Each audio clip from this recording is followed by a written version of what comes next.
Today I have for you long-awaited second part of the video, the most relaxing technique ever, and I have to tell you guys, it was not relaxing at all.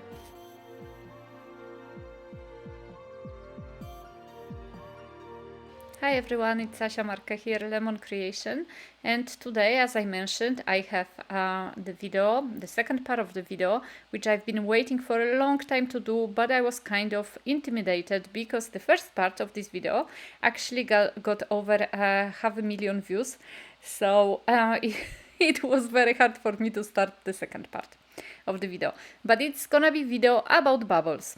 So I made few experiences, let's call it like that, and I tried to make bubble experiences.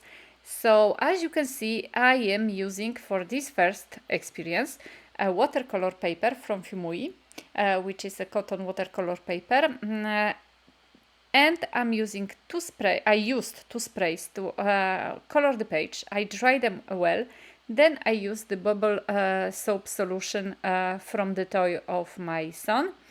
And as advised by you, I actually kind of blow the bubbles straight to the paper. So not like in the first video when I was struggling a lot and trying to pick them up and put them on the paper. This time I actually kind of blow them, like overblow them.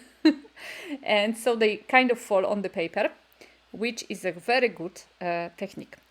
And I decided to change a little bit. First, for my first video, I used mostly watercolors, only actually watercolors, to color the bubbles. For this one, I actually used a little bit of different paints. So you're gonna see the first one was, what was it? It was a spray from Distress Spray Stain.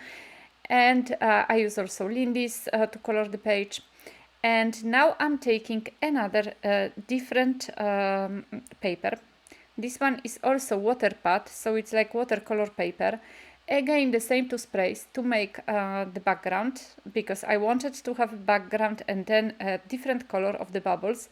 Once again, the same bubble soap solution, but for this one, also, as advised in your comments, I'm adding a drop of glycerin because apparently the bubbles will stay longer if you add some glycerin to it, or some sugar. I tried only with glycerin for this one because at the end of these trials I was actually so tired that I didn't even wanted to go for more experiences. Once again, I am just kind of throwing the bubbles onto the paper, and they look absolutely lovely. They are huge.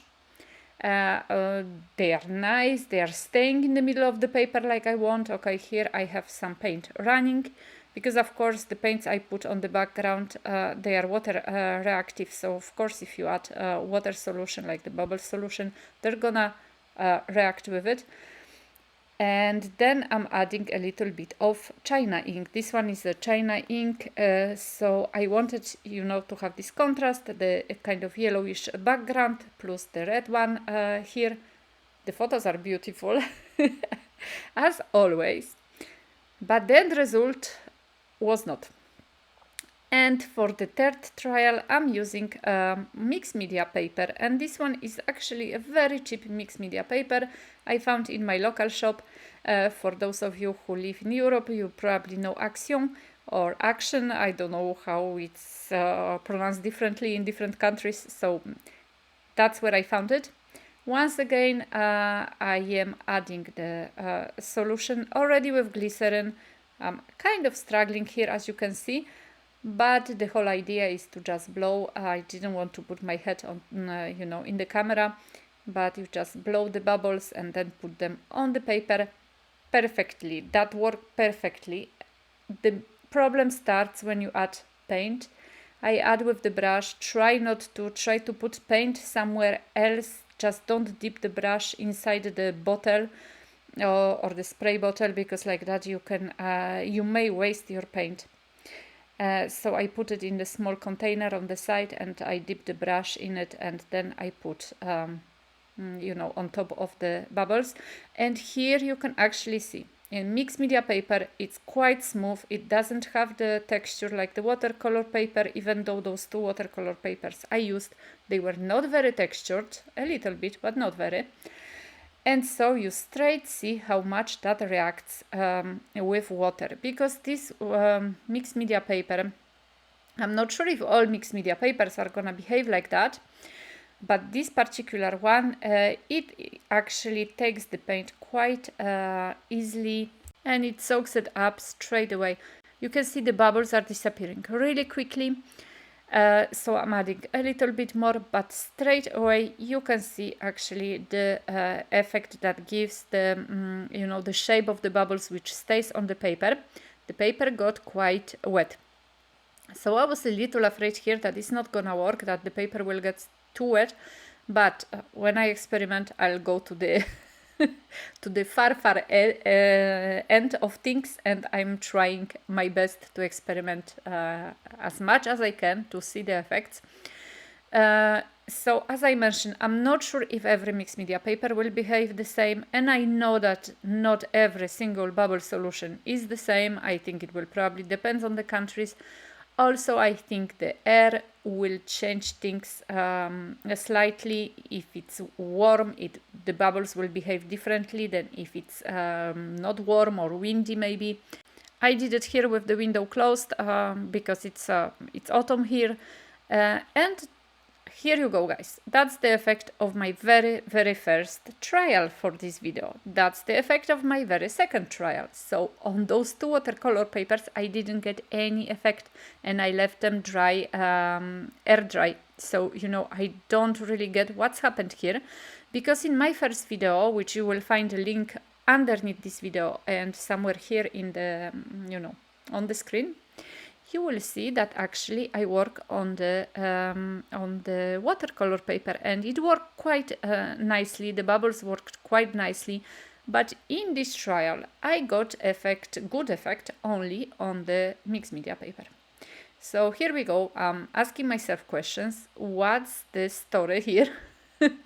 Is it a bubble solution? Is it temperature? Is it the paper? Is it the paints? What is it?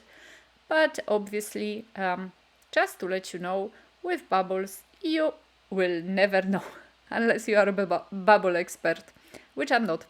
So I have to tell you guys that this was a stressful video for me because, as I mentioned, it was not as the first one. The first one was I was experimenting, I was learning.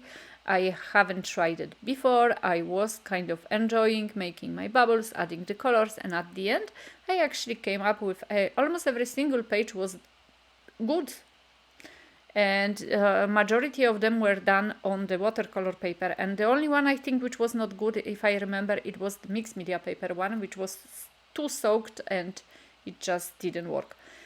So I really don't know what happened, and why is the difference, and I'm sure you're gonna tell me in the comments, because I know that some of you are working with this technique a lot, and I know also this is technique the children are working with in the preschool, for example, so probably I could learn more from them that I'm learning here by experimenting.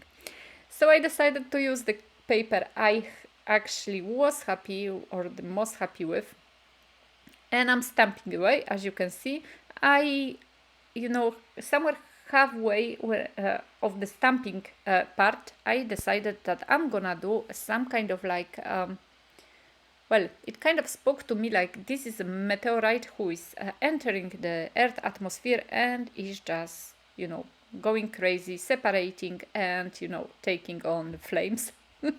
I kind of see that, but I'll be very happy if you leave me comments if you see something different in what I create. I actually absolutely love that. Sometimes you're just telling me things I've never seen I made, and you are telling me, oh, I've seen that, or I've seen that. Some of the things are so cool, so poetic, so nice, and I really enjoy that, because this is so nice, you know, to have a different view on things.